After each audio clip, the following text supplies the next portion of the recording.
You're listening to Kayak Flyer with your host, Sean. Tonight, we're brought to you by Tennessee Trailers, OutdoorAdventureTrailers.com. Simply the best way to get your kayak to and from the water. Bajuco Flats Fly Co. Simply the best custom-made fly rods on the market, always built to order just the way you want it. Find Bajuco Flats Fly Co. on Instagram and Facebook. StoneflyNets.com, made 100% in the great state of Arkansas with your choice of woods or burls. Stonefly nets can even be customized for that favorite fisher person in your life. Check out StoneflyNets.com for details. CutthroatFurledLeaders.com, the only leaders that I fish with. Cutthroat Furled Leaders are excellent for saltwater, freshwater, trout, bass, you name it, you can catch it with a Cutthroat Furled Leader. Head to CutthroatFurledLeaders.com, promo code Kayak to save 15%. You know, Adam, I was talking about having Joel the Crazy Canuck cut us an intro, but I think our guest tonight would be even better if we could get him to do it, because he has a voice that everybody knows. And he is the number one requested guest. Whenever I say email us, drop in Facebook, drop on Instagram, what guest do you want to hear? We love our fans and we deliver, Adam. Do you want to introduce our very special Man, I'm guest happy tonight? to do that. I'm super pumped for this. You know, been in fly fishing for a while now. I love fishing my whole life. And you talk about kayak fishing, nobody else comes to mind other than this gentleman. So, Drew Gregory, man, welcome to the show, buddy. Happy to have you on. Thanks, guys. I appreciate it, man. It's just exciting to be here. And I love, even though I host a podcast, I do a lot of podcasts. I love it every time. I could just sit here and talk about kayak fishing all night long. And honestly, when you guys hit stop record later, we're probably going to keep talking for another while, unless you guys are finally like, dude, let me go. You know, I'm just obsessed with bass and kayak fishing, and it's really all about the bass, and the kayak just happens to be the best tool. So, I mean, for where I like to fish in the wild places. Yeah, and that's a big thing, getting into those waters where you can't get with a boat. And, you know, your show, Hooked on Wild Waters, is amazing, very successful. I have friends that absolutely love it. I've actually got 3 friends that are really mad right now because I'm talking to you and they're not. And And they're they also have mad because invited. no, they're probably also mad that the show was.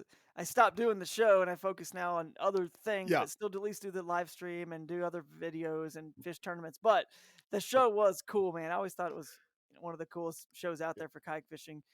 And they rewatch it. I'm not lying. They do rewatch it. And you have an open invitation to stay at Grant's house if you ever want to come fish our local river. All He right, told me to tell you all that. right, Grant. I appreciate that, man. Yeah, I might. Where's Grant live? I'm gonna just keep Cape this in my. Girardeau, Missouri. I'm gonna keep this in my notes. So if I'm ever driving through there, I might need a place to There you stop. There Seriously, you go. you never know. And he's a good cook, so that helps. Hey, I'm going to Texas, and now I live in Northeast Ohio. So in my mind, I'm thinking there's a straight line between Northeast Ohio and Texas, and it probably goes through Southeast Missouri. Yes, So, it does. What part of so Texas are you going to? I'm going to be going to the Fort Worth area for the Bassmaster, Kayak Classic, or Mhm. their Bass Nation Kayak Series Championship, whatever you want to call it. I'm calling it the Kayak Classic because it's always held in conjunction with the Bassmaster Classic, and this is actually the first one. Last year they held a tournament in conjunction, but that was just part of their regular season series of 5 tournaments. But we were all competing to qualify for this one being the first championship, and then of course every sequential year, only a certain number of people qualify for the championship that's held in conjunction with the Bassmaster Classic, which got moved to June now because of COVID. They moved it back, but it's held in Fort Worth. They're fishing on Ray Roberts Lake, and we are going to be on Possum Kingdom Lake. So I will be going right through there. So Yep. maybe I'll hit you up and get his information if I need a place to crash, or if I blow a tire and I'm in the area and something happens.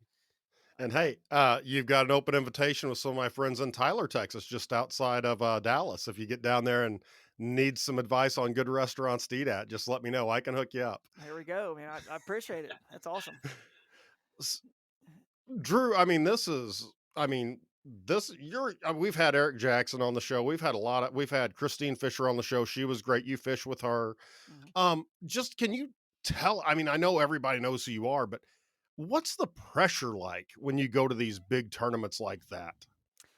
I mean, it's definitely a lot of pressure because we're expected to do well. I mean, look, the first time I started fishing tournaments, right, and kind of moved my quote career that direction was the 2017 kayak bass fishing national championship. And I'm fishing with about 600 other people, and probably 50 of them had a kayak with my name on the side of it. So you can imagine the pressure. It was like, the Coosa HD and Coosas, they're all over the parking lot, and you're just automatically expected to do well. You do this show, and everyone kind of knows. It's not like I just stumbled on to meet Jackson Kayak back when I was with Jackson, and they were like, oh yeah, let's put your name on the side of a kayak. No, I had built my reputation and brand up, and people knew I knew how to fish and what I was doing. So it was credibility, and they said, yeah, this makes sense to let you design a boat with us and have your name on the side of it. So the pressure was enormous, and then I was fortunate to do well in that tournament, and then since then have continued to do well. I go fishing with my buddies all my life, and just people I've met over the internet, different before there was Facebook, right? When there was forums and we were river fishing forums, we would just get together. So I obviously knew, I've been fishing all my life, so not everyone has. I was just blessed with a family of fishermen, and worked at Bass Pro Shops, learned a lot from the guys I worked with there, and so I've always kind of like usually caught more fish and bigger ones than everyone I'm out there with. You kind of know you're not like trying to keep score, but it's kind of obvious. So I was hoping that it would translate over, and it has in the tournament scene, and my obsession for learning more about the fish and understanding them. And certainly, once you know you're going to be doing tournaments, you actually start digging deeper. You know what I mean? Like, okay, Yeah. now there's actually stuff on the line. So um, it's a lot of pressure. And what's also helped me is there's nothing like the pressure of fishing with cameras on, like we did on Hooked on Wild Waters. There's Mhm. nothing like that, because if you think about it, these tournaments have entry fees, $250 for Hobie Bass Open Series, or 260, 250 for Bass, and a couple hundred, maybe 200 and something dollars a weekend for KBF. So it's not like it's that much money. I mean, it is, but it's not Mhm. compared to the every trip I took on Hooked on Wild Waters probably cost me, because the production company editing and getting the guys to come out there and all that, it's probably like a $5,000 Oh, yeah. cost. So the pressure's on, because if I don't catch anything good, or if we don't have a good story, if I don't perform, it's not going to be that great of an episode, and we just kind of blew $5,000. So Oh, yeah. I fished with that pressure, the monetary pressure, in a different way already, and so it's fun though. It's fun, and it's nerve wracking all at the same time, because just like any one of you guys listening, you've all had amazing days, and you've all had days where you've skunked and you've hardly caught anything. And if you are a fan of fishing, two good examples recently, if you guys listening know these names: Jordan Lee, one of the biggest names of bass fishing,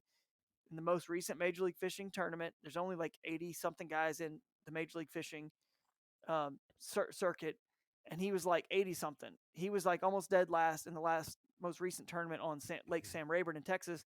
Likewise, Justin Atkins, who lives on like in Florence, Alabama, which is where the Bassmaster Elite Series just was, and where we were with KBF too.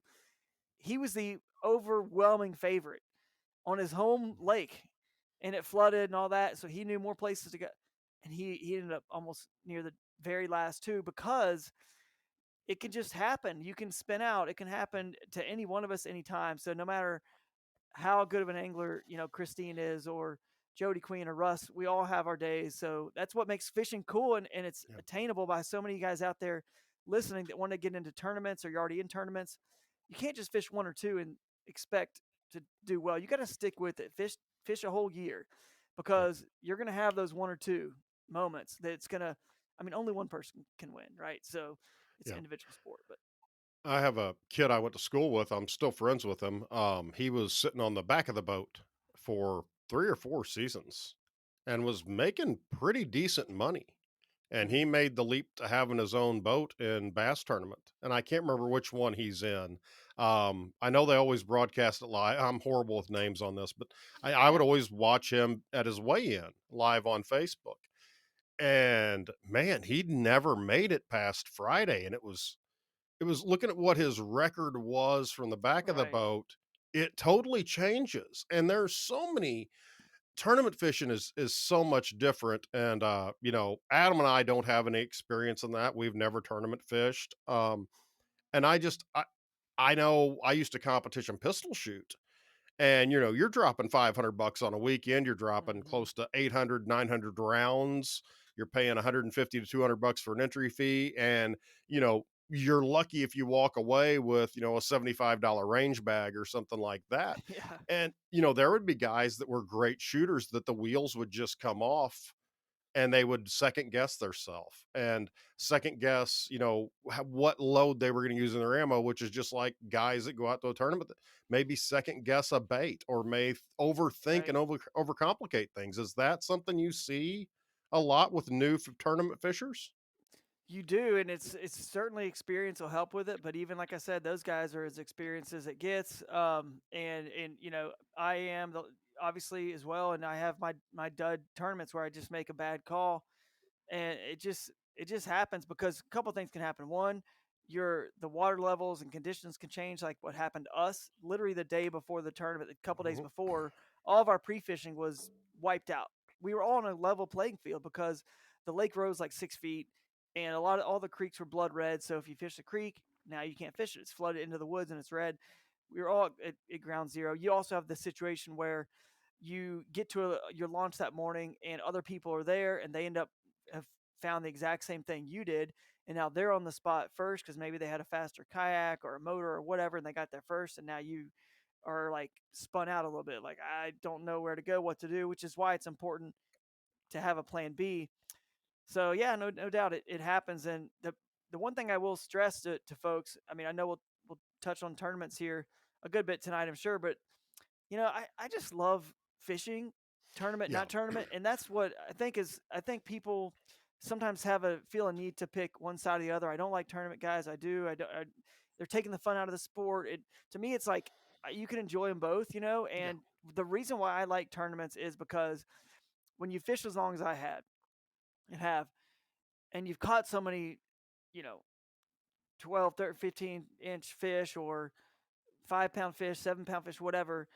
It honestly, it never becomes boring, but it never does. Yeah. It adds an extra level of, I tell you what, like a 12-inch fish or a 14-inch fish during a tournament gets my heart pounding. But a 12 Yeah. inch fish not during a tournament, it's like, it's kind of like if you get uh, like I don't know, like they say, like with drugs or whatever, why people keep going to a higher level, they need a Yeah. greater high.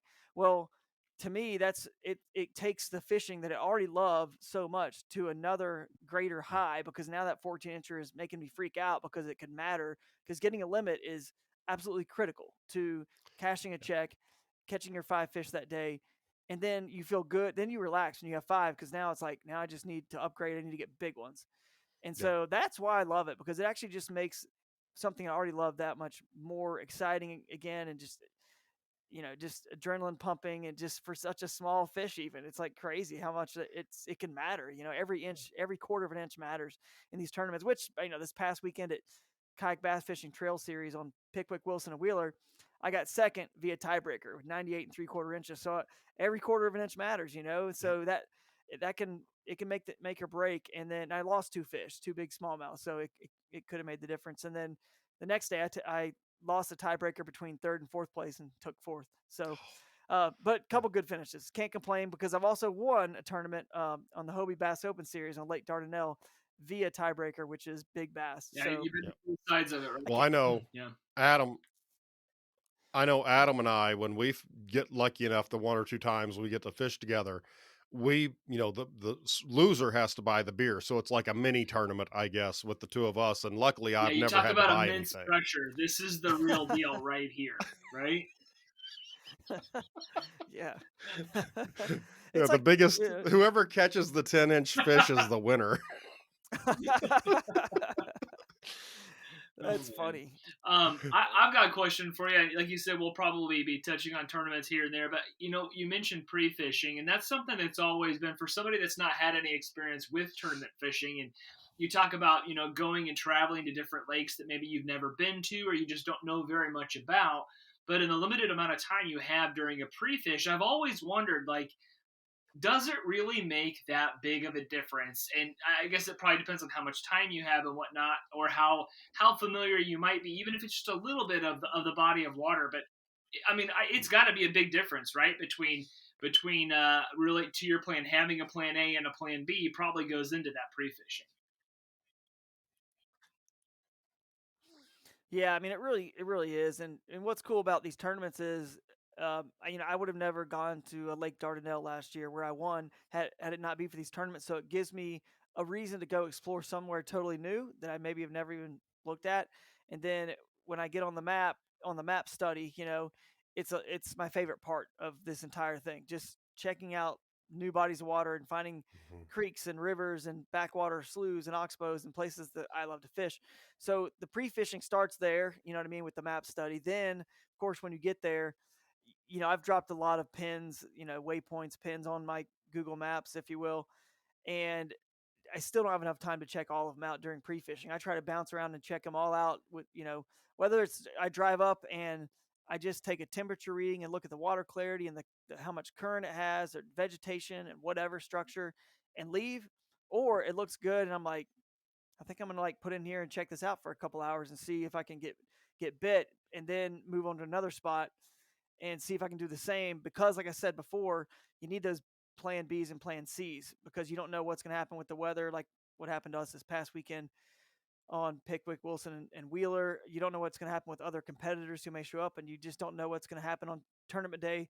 If you get there and you're halfway through your day or just one third and you just haven't got any big fish, but you've got a lot of fish, then it's pretty clear that you're not in an area with big ones. You may need to move to plan B. So, um, pre-fishing certainly, I mean, it's definitely a big advantage. The thing is, you got to learn how to do it properly. Some people wear their fish out because if you're fishing small backwaters and smaller creeks and smaller rivers and any backwaters, you can definitely exhaust them because you need most tournaments. You need them, 2 days, whether it's kayak bass fishing that's 2 days or Hobie Mhm. Bass Masters one day. But you got to manage your fish, and if you're trying to wear them out all in pre-fishing and then 2 days of the tournament, it's not going to happen. Then what if one or two other people show up there? They were catching them in pre-fishing. You guys have kind of Yeah, exhausted the yeah, the area, but so it definitely helps to pre-fish. Now, it doesn't mean you can't go there. Let's say you have history in an area and you just go there the day of the tournament and you fish areas that have done well in the past, that can work. Or if you could just go in blind completely, it can work. You've got map study and usually like what happened to me on this tournament, all the rivers and everything flooded, and I had one last. I went somewhere totally new on tournament day to finish how I did. I didn't fish this area pre-fishing yet, and I just grinded so hard, and my brain, I was like, well, if it flooded, where would these fish go right now? Where is clear enough water to catch them, right? Which you're gonna have to have, and it's hard to find when it floods. And where would they go to seek refuge? And I looked so hard at the map, so all my waypoints and pins were they were all thrown out the window at this point. I'm looking at the map and looking for that. Now that I know the scenario, it's flooded. I need clear water to be able to catch them, and they need somewhere with refuge out of the main current. So that's what I look for. I found a spot. It's like just my history of just knowing fish. I just looked on the map eventually and I was like, they have to be there. They have to be there. There's no way they're not there. Mhm. And I went there, but I had a plan B, another spot that I knew was going to always stay clear. And I knew I could catch a limit there because I was catching pre-fishing in like 10 minutes. I could catch 5 small ones, but I'd never caught a big one. So that's why I didn't want to go there. I was like, I'm trying to win. I'm not trying to but some people would argue I could have gone there first and felt good, had a limit, but I wanted to go to the other area because I knew it's more likely to have bigger fish there, and I didn't want anyone else to be there, hopefully, and I wanted to beat somebody else there. So that's why I went there first, and I knew I had the backup spot. So pre-fishing, this was just I shot my last bullet. If you don't have any time at all to pre-fish, you can still always do what I just did. I just looked and I was like, if I had to just start in one area where based on whatever knowledge and experience you have with fish and understanding them, you can always just go there. And sometimes you can win the same way my buddy Ken Morris did, who that's what he did. He said, hang on, my phone's ringing. Let me shut this off. He said, that's what he said. He said, he just had a couple hours to pre fish. one spot he'd found on the map, and he just went there, caught a couple fish, and so basically he hardly had any pre-fishing, and he won.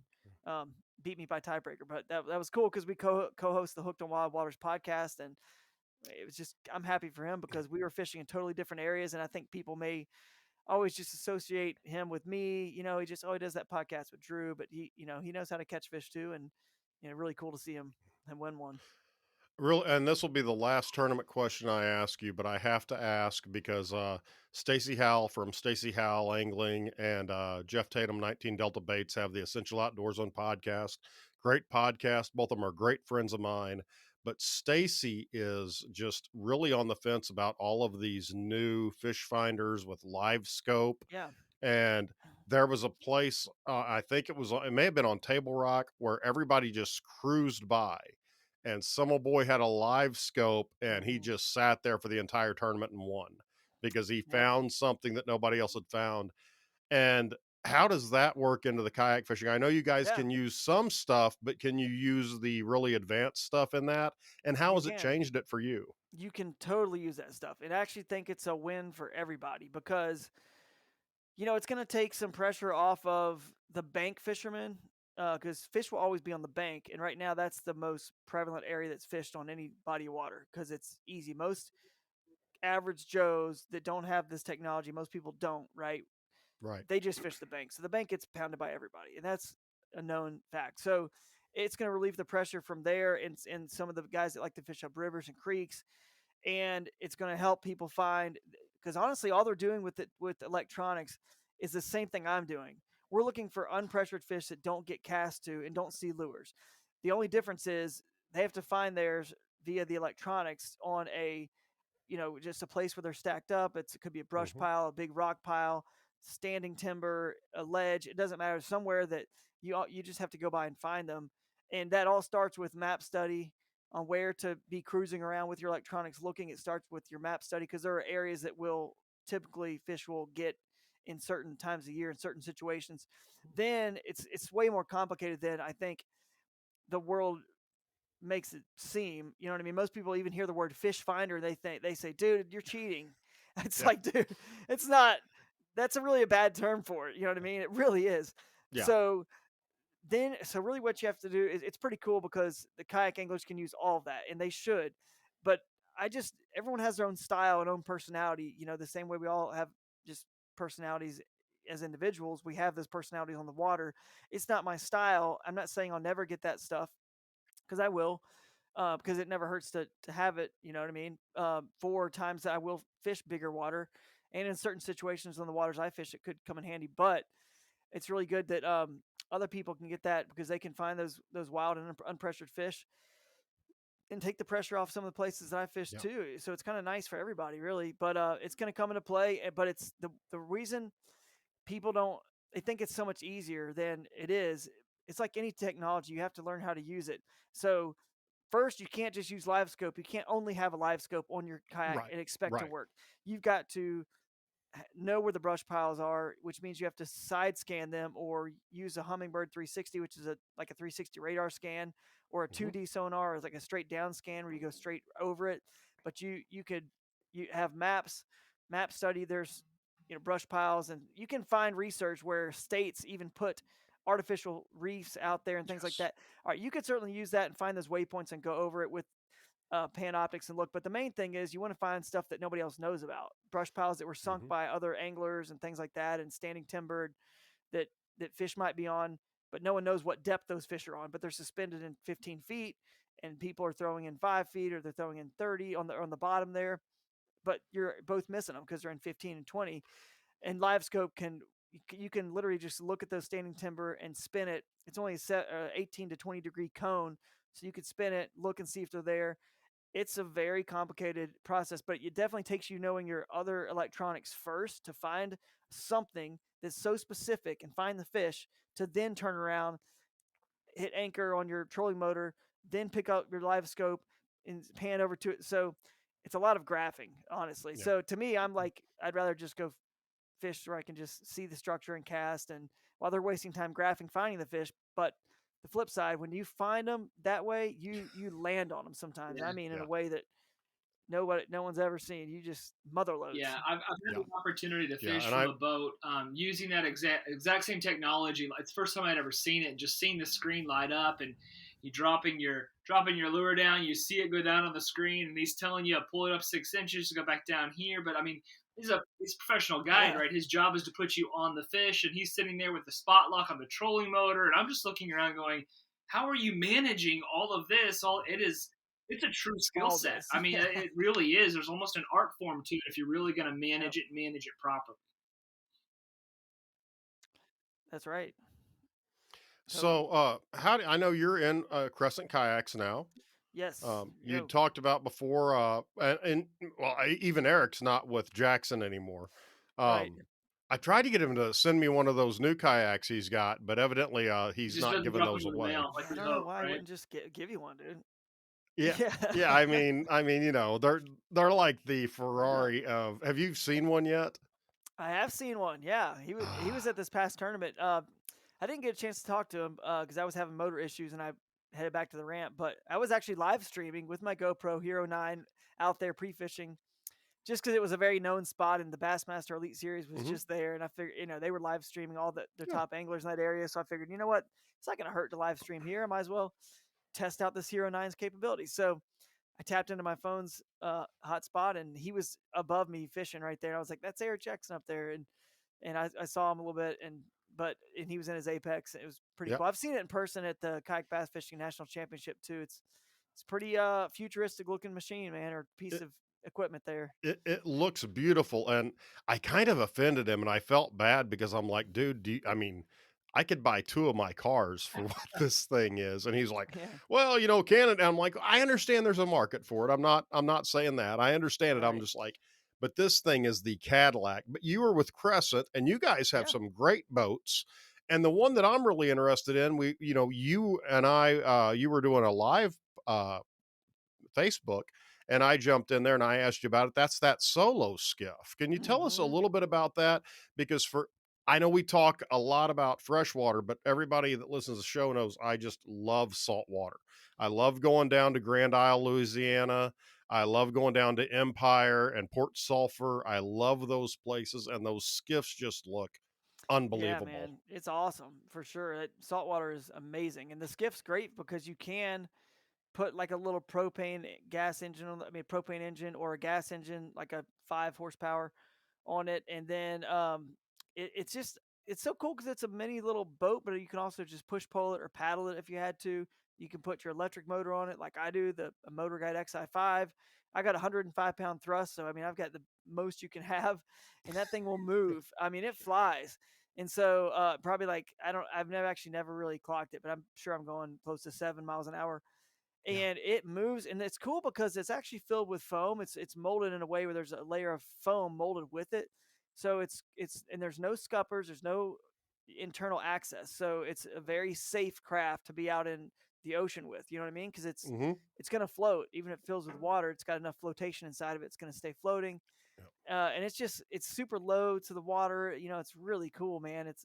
You can walk all around it, and you've got a little polling platform on the top. You can sit or stand on it, and it's obviously very stable to do that. So it's the absolute perfect boat for, because it's got such a shallow draft too.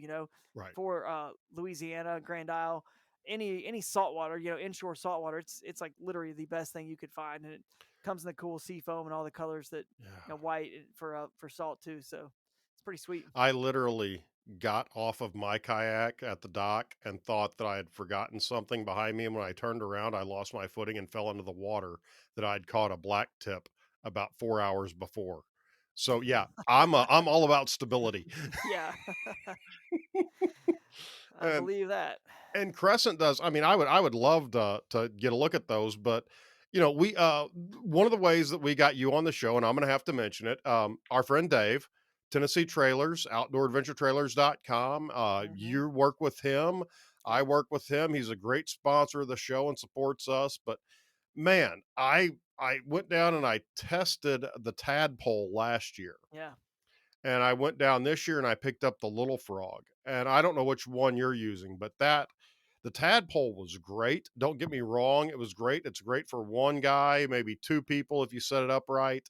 to get your boat, and it's Hmm. more of taking to the boat dock and whatnot because it's lightweight. But man, the tadpole, even on the gravel roads, hauling up to 4 kayaks or even more Yep. sometimes if you get the extra bit, extra bar.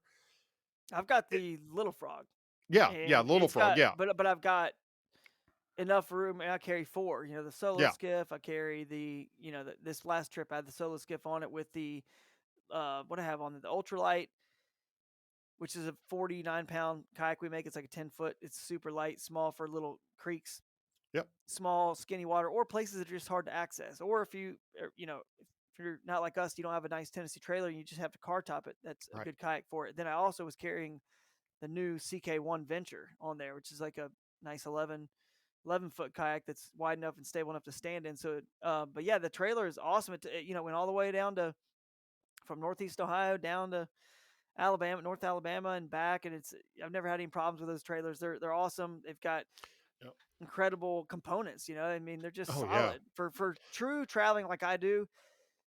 You got to have it. This isn't some little yeah, cheap thing that you just kind of throw together that's all boxed up and you just take 6 hours to put together and it's just kind of rinky dink and like you yep, said, bangs around behind you. It's legit, man. So if you're yeah. looking for a I trailer, it's a good one. brought I brought the tadpole back home from Soddy Daisy back to Hmm. Cape, and I've had it down to Arkansas and everywhere else. And with COVID and everything, we didn't get to go on our Louisiana trip this year. And so, as part of the contract, I took it back down. And this time I picked up the little frog, and even pulling the little frog home was different than the tadpole because they're sort of made for two different things. And if you're going to be a local guy who wants to put your kayak in the garage, keep it on the trailer, take it to the lake and do that, it's a great one. And I don't even know if he's selling them for sure because I had serial number 1. So Right. I don't know what he's doing with that, but the little frog that's one that I can put my kayak on, my wife's kayak on, and my kids' kayaks on, and we can all go to the river. We can all go to the lake. We can go wherever. So it's not even just for tournament guys, it's for Right. family guys. And if you're going to invest that much money into 4 kayaks for your Hmm. family, it's not much money to invest into that trailer. That way you don't have to unload them, try to stack two on top of one another. Yeah. And rental True. fees, kayak rental fees. I can buy, and I have bought Hmm. kayaks based off how many times we're going to go a year and pay rental fees. And a Tennessee True. trailer is just one more trip worth of rental fees, basically. One more summer of rental fees, and now Hmm. you can haul all your stuff, and you don't have to pay those. And Dave's a great guy. Yeah. Let's just face it, Absolutely. he's a great guy. Yeah, he All is. those guys down there are great. Yeah, they're hardworking guys for sure. I mean, it's a really good group of folks to be making trailers out there. So yeah, check them out, guys. Yeah, it's the best way to get your boat to and from the water, in my opinion. So, Adam, I know you had a couple of things you wanted to ask Yeah, Drew. for me, I'm brand new to kayak fishing, like I kind of said here at the beginning. So even talking to Sean before he and I got hooked up on doing this the podcast, it's like, man, I don't know, man. That's just not what I ever grew up doing. I've just from the bank fishing primarily, and then getting into fly fishing, and of course wader fishing. And I talked to Sean enough that I finally bit the bullet, and I bought my first kayak off a buddy that doesn't use his anymore. And so to me, I got it out on the water this past weekend for the first time. So I learned about a million lessons the first go around, and my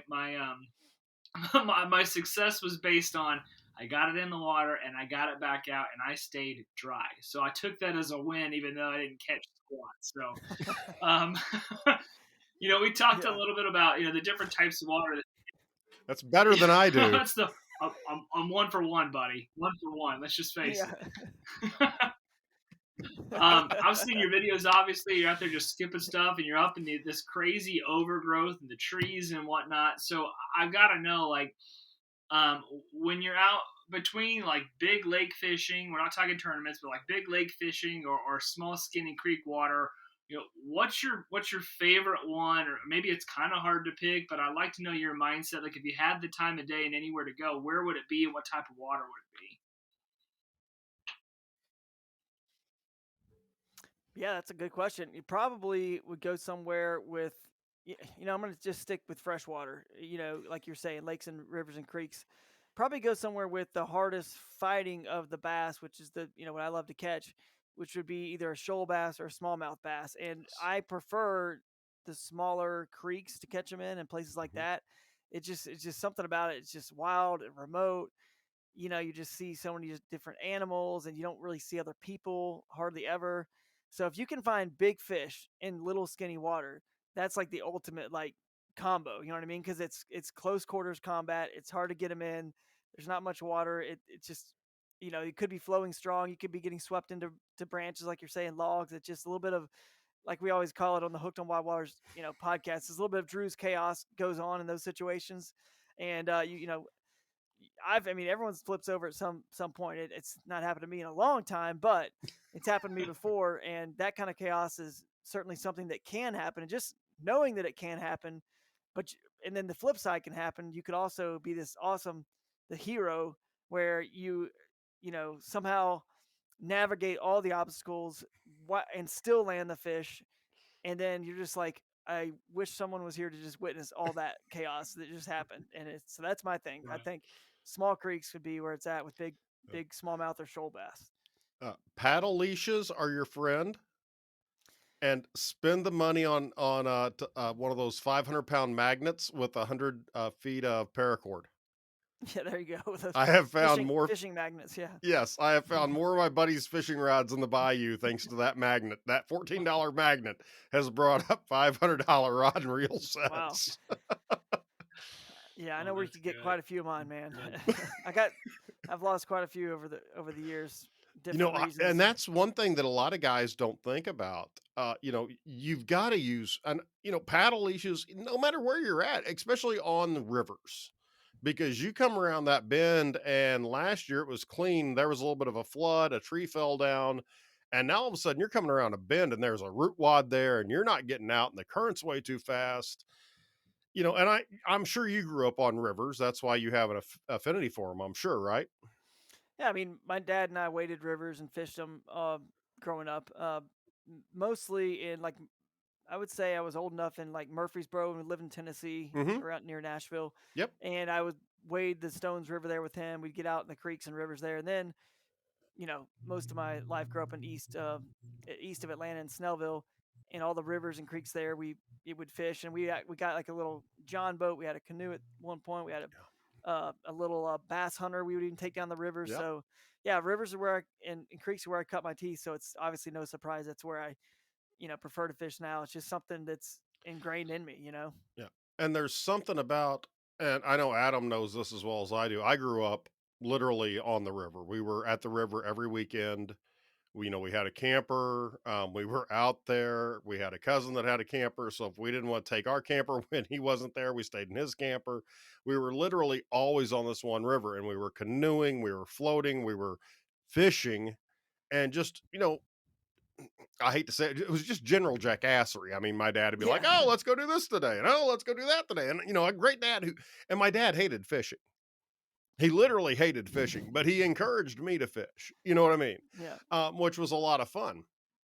Um, but it's one of these things where you get certain rivers that we call them your home waters, and Right. every season it's different. That one drop off filled in whenever the flood Yeah. came through, and there was another big hole that was made, and it's literally every year it's a new adventure. Do you experience that a little bit with some of the rivers around your place down there? Yeah. All over the country where I fished, it repeatedly going back to, you definitely experience that. And that's what's cool. It keeps it fresh. Rivers and creeks Yeah. are always new and different. It keeps it fresh. Now, there's obviously, so to get a little technical now, which I love to do, if you ever come to an outside bend of a river, you guys know this, obviously, your listeners, maybe not, but that's a river hitting something hard. It Yeah. can't keep going straight. So it's hitting rock typically or harder clay in areas that, whatever, if you're in like Texas or something like in the Mhm. somewhere in southeast Texas or somewhere like that, south of the fall line in the southeast is clay or whatever. So, or some limestone or something. So anyway, that's where it's not going to change too much, Right. but it will change in terms of new trees will come down there. You know what I mean? New trees will fall with different flooding and Mhm. roots that'll change in that way, but it always stay deep there. Other areas, the silt and the dirt, whatever, it can fill in and change. And the fish just keep changing with it and adapting with it. Where's my structure now? Where's my cover to ambush from? Because that's what, river fish are known for, particularly bass. We're talking about their ambush predators. So they got to find something new, Yeah. to hide behind. So yeah, it happens a lot. And real quick, I forgot to plug in. I'm going to go plug in. This is an awesome opportunity for you guys to plug one of your sponsors while I plug in, so my battery doesn't die on us here before we finish this. We will So do that. commercial Guys, starts right now. guys, we've talked about Dave at Tennessee Trailers, great guy. I want to go ahead and mention, Bajuco Flats Flyco. I got my new one weighed in, Adam. I've had like 3 or 4 people that have messaged me saying they got a new fly rod from Bajuco Flats. Always built to order just the way you want, saltwater tough. We cannot forget to mention our friends down at stoneflynets.com, custom made nets in Arkansas, or Cutthroat Leaders, where you can save 15% with promo code Kayak. And Adam, you've got your own Etsy store that you do custom orders on. Why don't you go ahead and Yeah, share that yeah, with happy us? to. Thanks a lot. Yeah, so out on Etsy, just a small fly shop that I do here at the house, and my oldest daughter Lucy, she helps with it as well. So we're on Instagram. Find us at Latrell's Fly Shop, or just out at Etsy.com / Latrell's Fly Shop. If there's anything particular you want on the site, let us know. We'll get them tied up for you. But if you have a specific custom order that you're interested in, shoot it our way, and we're happy to do those too. Yeah, and 50% of the proceeds go to That's Lucy's college that's fund. exactly right. Yeah, it's the disclaimer at the bottom of the Etsy page. There's no way I take the money and put it back into fly fishing. Yeah, no, you Yeah, would never do that. If you've got your daughter doing slave child labor, you're putting that money back for college. We all know how you are, Adam. You're a that's stand up right. guy. Always looking out, brother. Yeah. Drew, I have, and I will admit to my kayak, I was gonna buy a Diablo Amigo, and we were working on some stuff, and I didn't Tony and I just didn't have a good connection with stuff as far as it was just we didn't get connected, and I broke down and I bought a wilderness radar. Mm-hmm. And the pedal drive really sold me on it. And I bought the first year it was out. And then, long story short, the pedal drive isn't exactly what the pedal drive is compared to some of the others that are out now. I still like my radar, but I'm looking at gifting that radar to my daughter, and I'm Right. looking at another kayak. And we've already talked about the fact I love that look of the solo skiff. But could you tell us a little bit about Yeah. some of the other crescents that you like and that you would fish or Sure. do fish? Yeah. It's really easy to understand our line because we don't have 20 different models. You know what I mean? We've got I actually don't know how many exactly, but I'll walk you through them and then somebody can count. But so the solo skiff is the biggest. So we've kind of talked about that.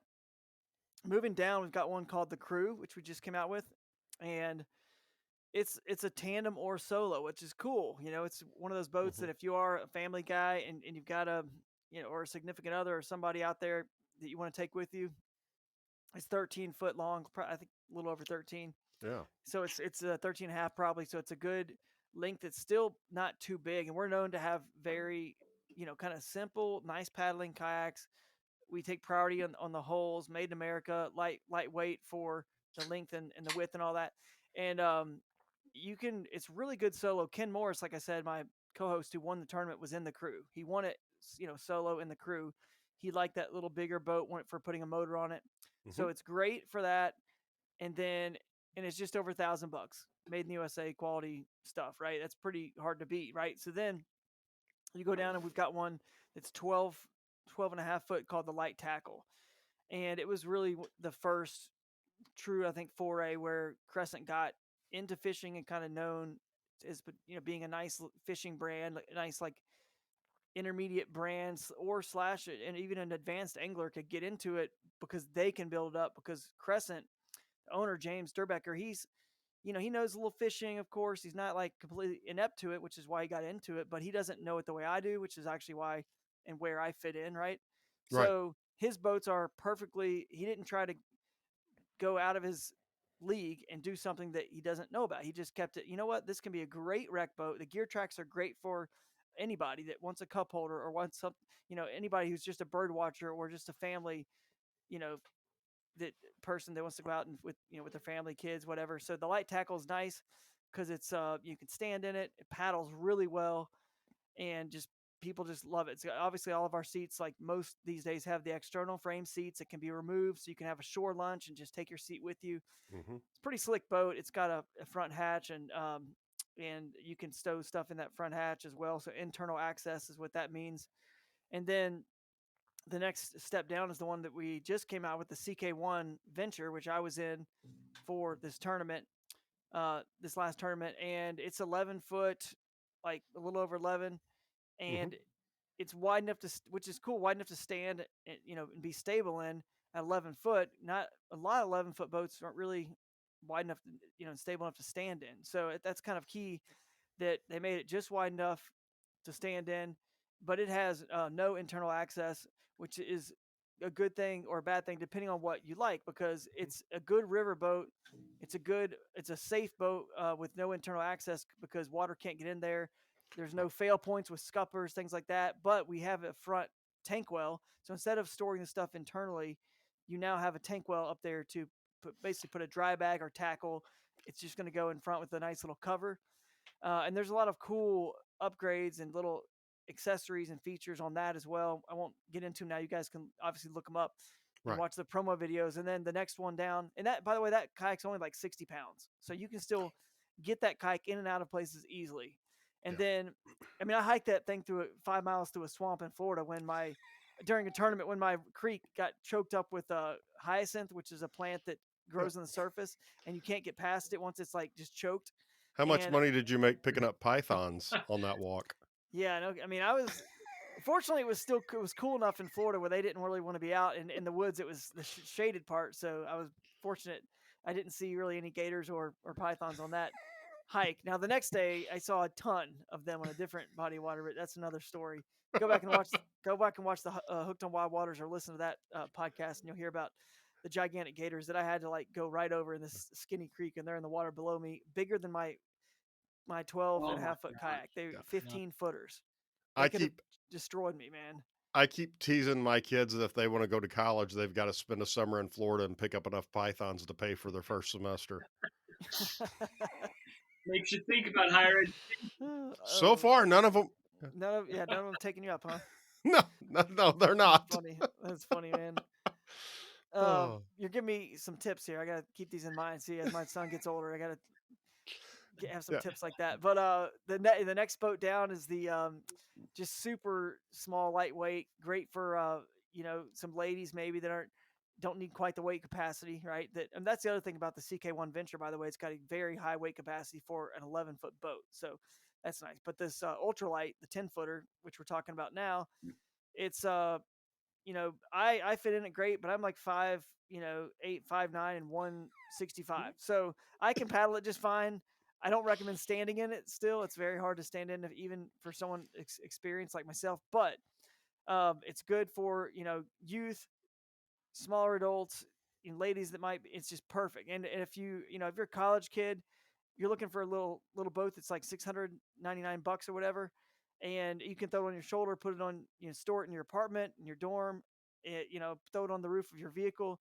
It's like the perfect boat for that. And for me, it worked. I won the Lake Dardanelle, tournament for Hobie, the Hobie series, in that kayak.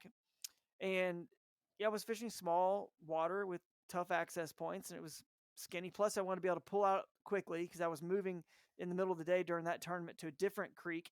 So I would go to a couple different locations, and it's just easy, quick to get in and out, and just kind of simple Yeah. fishing, which is why I got into kayak fishing. So the ultralight is an awesome little boat.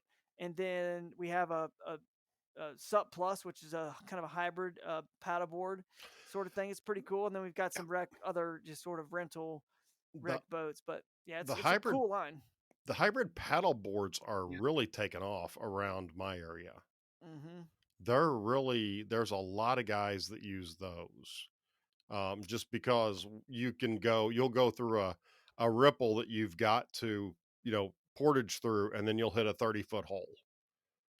Just because Yeah. of the way our rivers are, they're so odd, and so a lot of those paddle boards really work out well. The hybrids, not just paddle boards, kind of have a problem because if you get caught in a current, they'll flip on you really easy.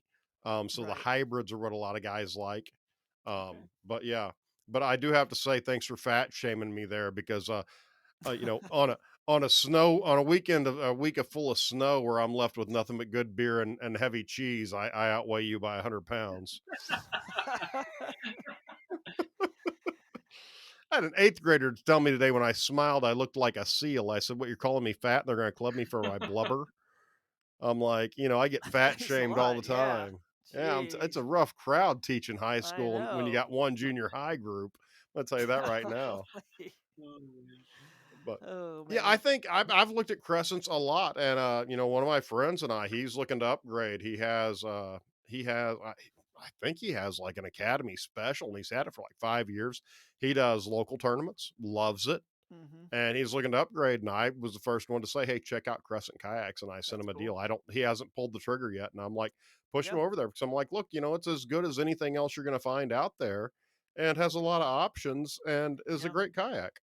For the price and the weight Hmm. capacity and that it's made in the USA and you can build it up to be this fishing machine if you want to because Yeah. of all the Yak Attack gear tracks, the mighty mounts we put behind the seat for, rod holders or uh, a net holder, whatever you want to put there, camera mount, for example. I mean, it's like you can just make it your own and build it right up. So it's just sort of a blank slate, but with the, the means and the ways to get it Yeah. how you want it very No, easily. I know Adam knows this, just from fly fishing, and he's about to find this from kayak fishing. But it's like, why should I buy it for $7 when I can build it for 92? Hmm. Yeah. We Yeah. are DIY Oh, guys. yeah. We're out there, and you don't want a kayak that has all this stuff on it. You want to make it your own, you want to customize it.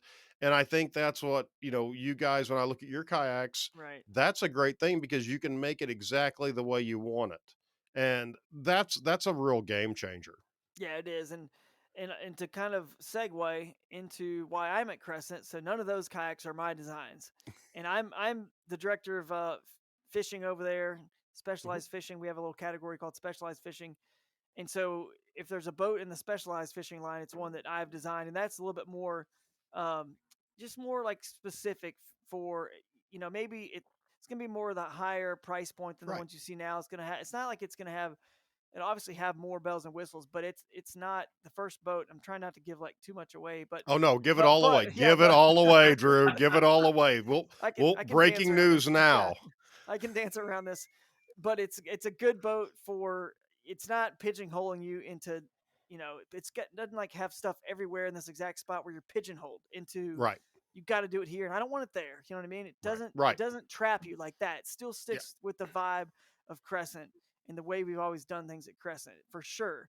But at the same time, it does have more and it does have smarter features and things about it and on it that justify that price jump. And I think when people see it, some of them are very unique that no one's ever done it this way. And it really would only take someone with the experience on the water as long as I have to say, why are we doing it that way when Hmm. we could why not there's got to be a better way.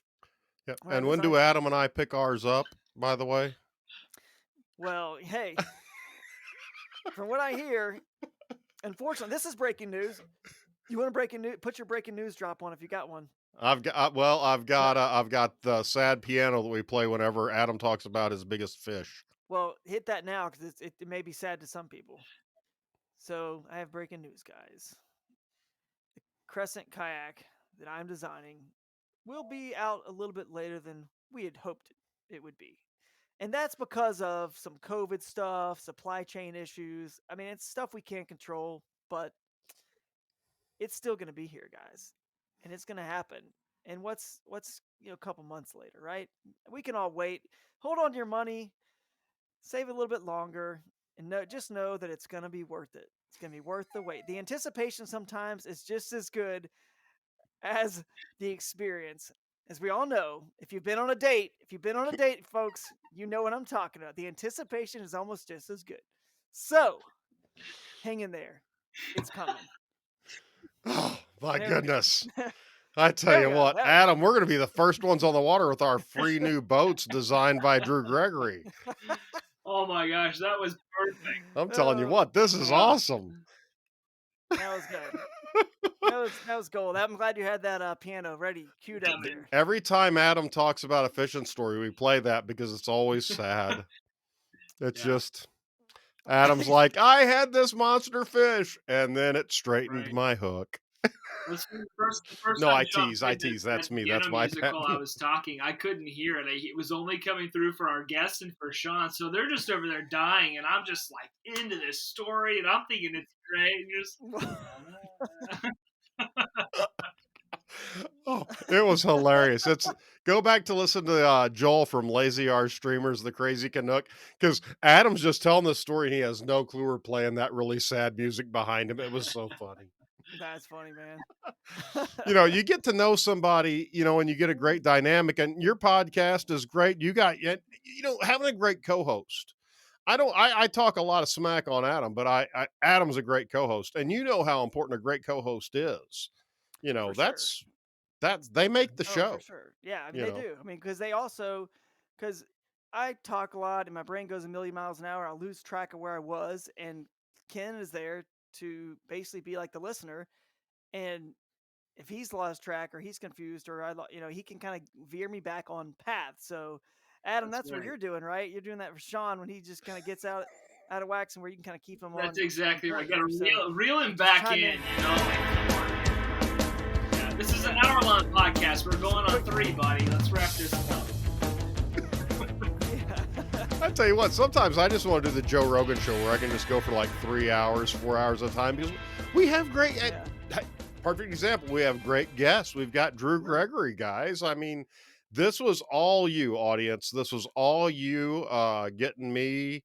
I never thought he'd agree to this. I honestly didn't. He obviously has never listened to a show before because he agreed to come on this train wreck. You know, Hey, Drew. I'm going to tell you, I would like to invite you back sometime if you'd be willing to come. We can work it out in the future. sure. But yeah, I mean, I would love to follow. What I'd like to do is I'd like to get you and Christine back on at the same time, Oh, that'd be cool. and Yeah, have you two. we're I want teammates you on. two to talk smack on one another. Yeah, I'm really not that good at talking smack, man. I'm really not. That's a problem. Like, I'm easy to pick on. I'm easy to kind of like put in an awkward situation and become like embarrassed easy or whatever. It's she'll beat me in the smack talk, I'm sure.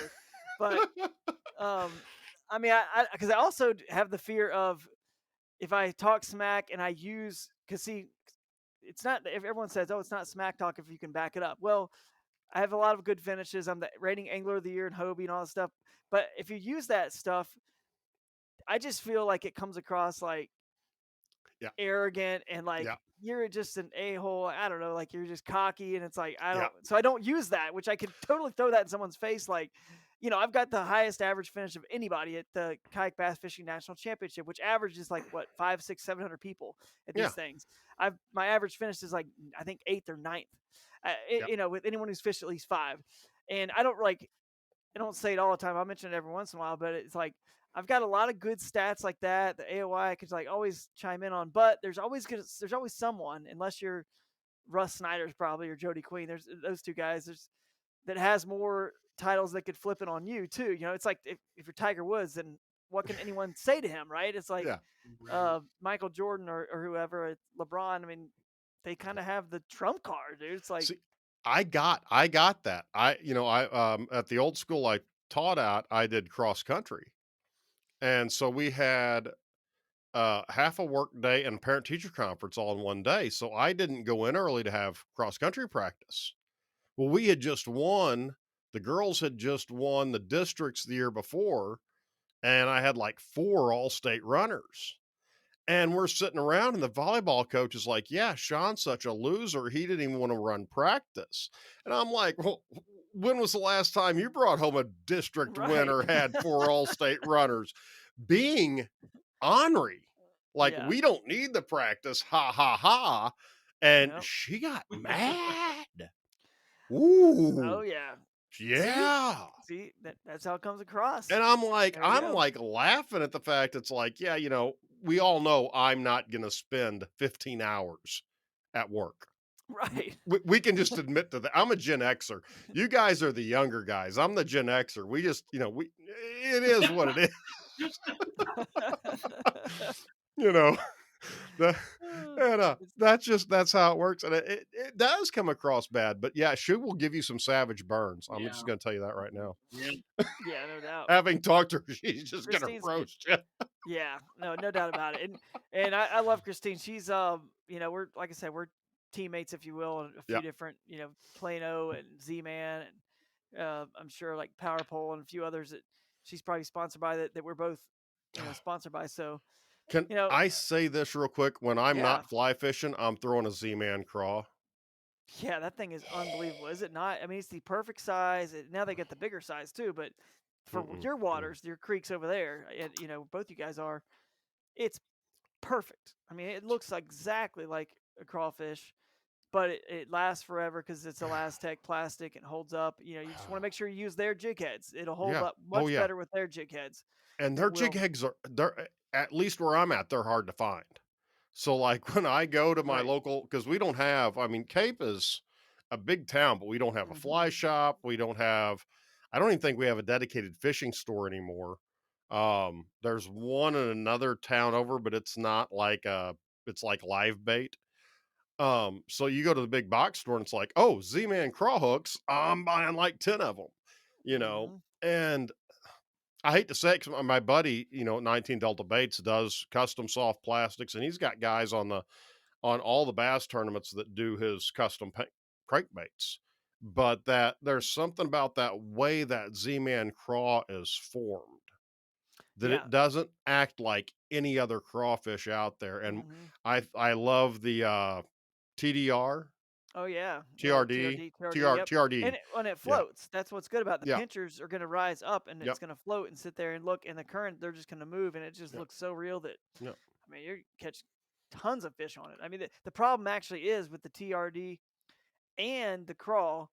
If you're in Clearwater and in your area, specifically those creeks and rivers, you're going to catch.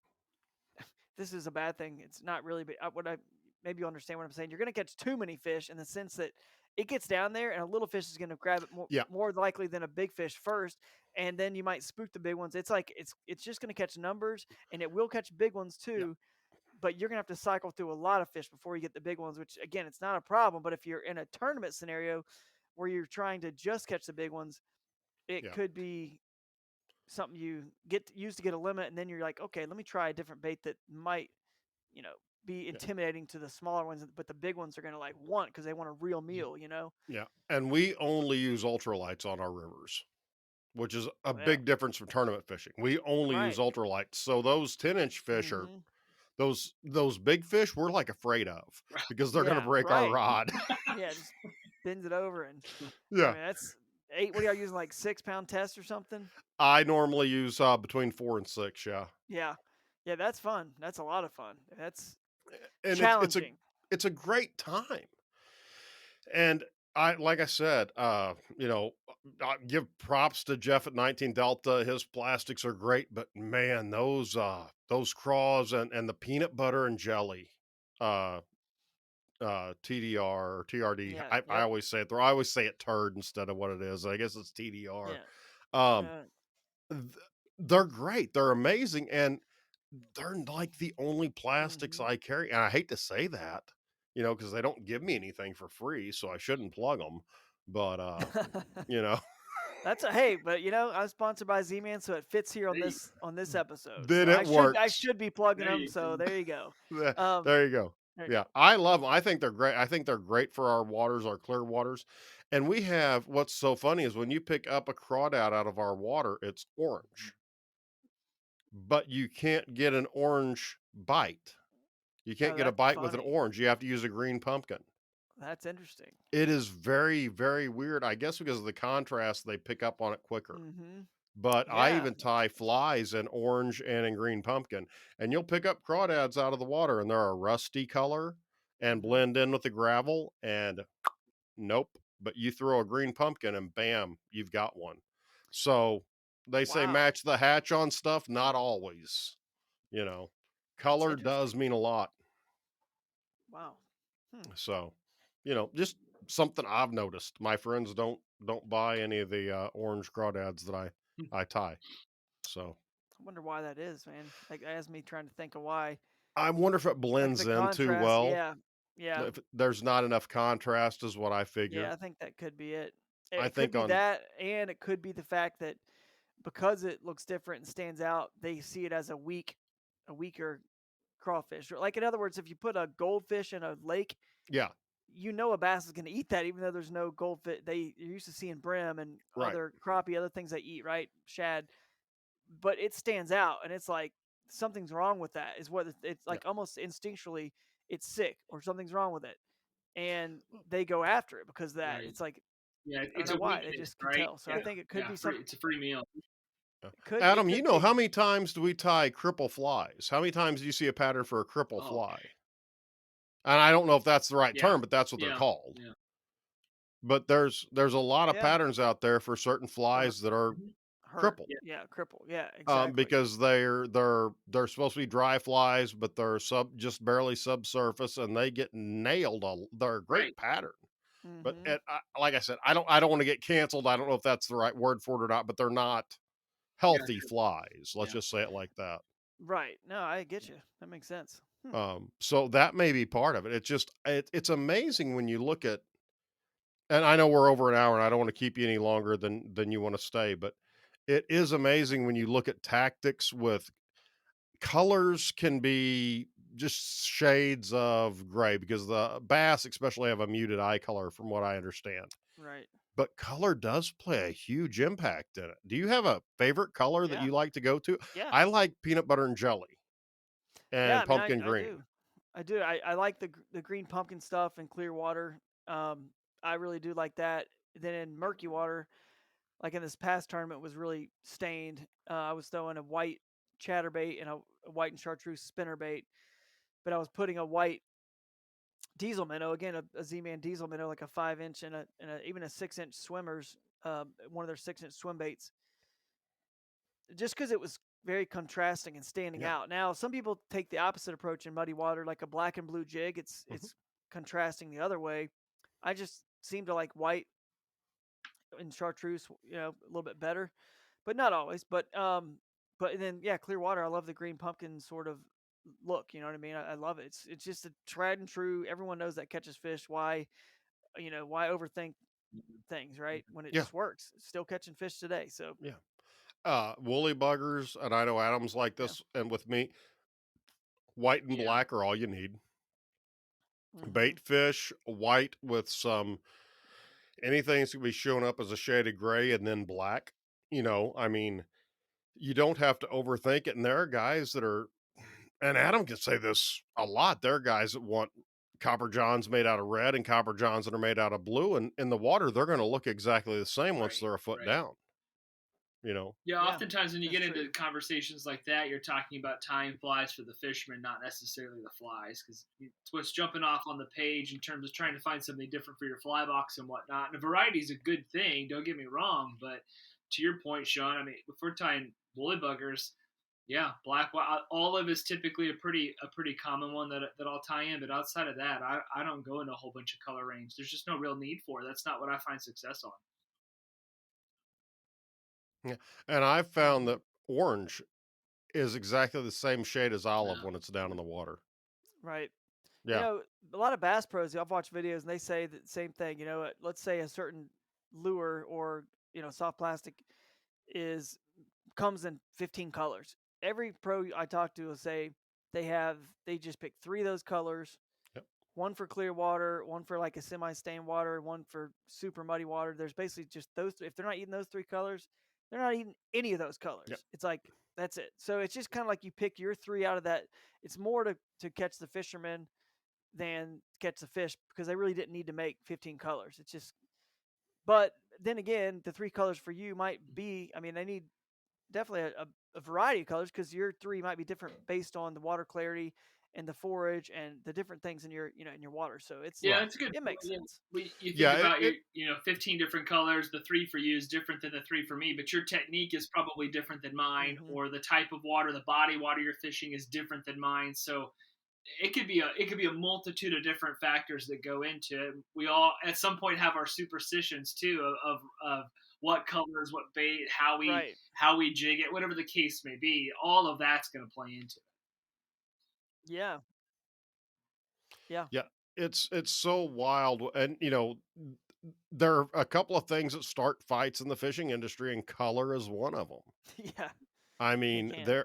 there are guys that are chartreuse is what they want, that's what they're gonna have, and then there are the other guys that say pink, and you get down to a certain depth and they look alike, Yeah. but it's what you got lucky with on one day, and therefore that's Yeah, I agree. And it's the action that in the point I made about the goldfish, it just even proves that the action is what matters way more because yeah, I mean, 100% everyone knows, and I've seen it. I mean, a bass will just annihilate a goldfish. You throw it in a lake, and it's never seen an orange fish before. The action, it knows it's real. It knows it's alive. It doesn't care what color it is. It just knows it's food. So yeah. Well, you're talking about smallmouth being one of your favorites. A smallmouth wakes up mad, and they're mad all day.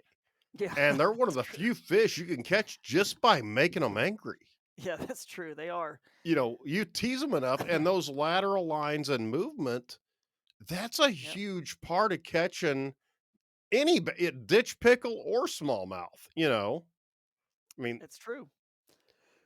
They're mad. They are angry fish. Shoal bass the same way. They just are violent, angry. They're territorial, and they're yeah, just like, get out of here. I want to eat you or shoo you away. And either way, if you got a hook on it for us, we don't really care what the yeah, logic is. We're just happy yeah, that they did one or the other. yeah. And it's wild to think that you can take a fly or a lure and it doesn't matter. If it's half the body size of that fish or a quarter of the body size of that fish or an eighth of the body size of that fish, you make it mad enough, you've got that fish. And that's what makes it Yeah, so much fun, Yeah. in my Yeah. opinion. that's true. There's a lot So, of different ways to catch fish, a lot of different ways to skin a cat. It's so true. There's a lot of different ways to do it. We've already covered it on this podcast. We've talked about electronics and offshore and deep, and there's also bank, and then there's rivers and creeks, and there's kayaks that people have $10,000 and $15,000 worth of equipment on them, and there's kayaks like the Crescents, where I was in a 699 ultralight with 2 3 rods and one Plano tackle box and some Z-Man baits, and I win the tournament and the Angler of the Year off of it. I mean, you can be done, and I'm not saying that way was right or their way was right. It just, I mean, the Angler of the Year and winning tournaments just comes down to literally like a few inches or a yeah, quarter an inch or one fish, one bite. It's not like it could have gone either way. Somebody with all that technology and equipment could have won, and it could have been because of that. Just this one sample set example last year just kind of shows that it doesn't have to be one either way. It can go either yeah, which way. So, and it's just more yeah, about, like we said, personalities and your preference. I mean, I choose to do it this way. You choose to do it the other way, and that's you drive you know a car or SUV, and I drive a truck with 4-wheel drive. Just it's my preference for what I do. So it's pretty cool to see how it's just that's what makes it interesting to me because kayak fishing it's even more entertaining than even the bass boat world on how is the tournament going to get won. This storyline, how is a day of fishing, even if it's not a tournament between you guys and your 3 or 4 or 5 buddies out there, how is it going to get won if we're on a certain body of water because so and so likes to fish this style deep, or so he's a crankbaiter or he fly fisherman, whatever. I like to fish this way. And then a tournament, that's a cool storyline. What's going to win out? Because we all know it can potentially be one if you get the right bites in any of those places. They're not nothing's so far above better than the other, which makes our sport boring because everyone's going to be doing this instead of now there's like options for us all. yeah. So it gives us Yeah. that cool storyline. Yeah. Well, guys, we are over our time limit. Drew has been more than accommodating to us, and he's agreed to come back on. Oh yeah. We will schedule another date with him, or maybe he can have Adam on his podcast because His is too highfalutin to have me on. Um, How about that? I enjoy it all, man. Hey, why don't I come back on when my kayak comes out? How why about don't we do Oh, that? that? Yeah, And let's do then that. So when your kayak drops, we'll record the week we'll before your kayak drops, and we'll drop the episode on the day of the kayak. That way we can put up, we can have the photos that I can put in on the video for YouTube. yeah, there That you would go. be awesome. Something like That that. We'll try to Yeah, that's we'll it's good. gonna be a schedule. busy time, Yeah, but we'll make it happen yeah, sometime in that range. And we'll have a lot of new stuff to talk about. And then of course, everything that happens in my year up to that point, yeah. we'll have more than enough to talk Yeah, about absolutely. again. I So this will has have been Uh, awesome, fallen in guys. by this. yeah, Drew, I hope this wasn't too boring for you. I hope we didn't ask you too many of the same questions. I think we had a great conversation, guys. I'm looking at that solo skiff. Drew said he's got one parked out back for me for free. I just got to drive over to Ohio and pick it up. Drew, are you going to give away a free kayak tonight? Man, I wish I had the authority. See, Ah, now I got to blame it. I can blame it on the only person above me. I can say, well, I don't have the authority. yeah. James Well, saying I just can't just give away kayaks. It's the one thing he's told me. I just can't just give them away. So well, I'm going to give away a free Cutthroat Furrowed Leader, cutthroatfurrowedleaders.com, promo code kayak to save 15%. You tell us what your favorite quote from Drew Gregory was when we post this up on Facebook, Instagram, YouTube. Email us at kayakflyerpodcast@gmail.com. Tell us what your favorite story was from Drew, and we will randomly select a person from all the entries to win a free Cutthroat Furrowed Leader. Guys, I'm Sean, and I'm here with Adam. delayed reaction. You can tell. and Drew. Andrew, there we go.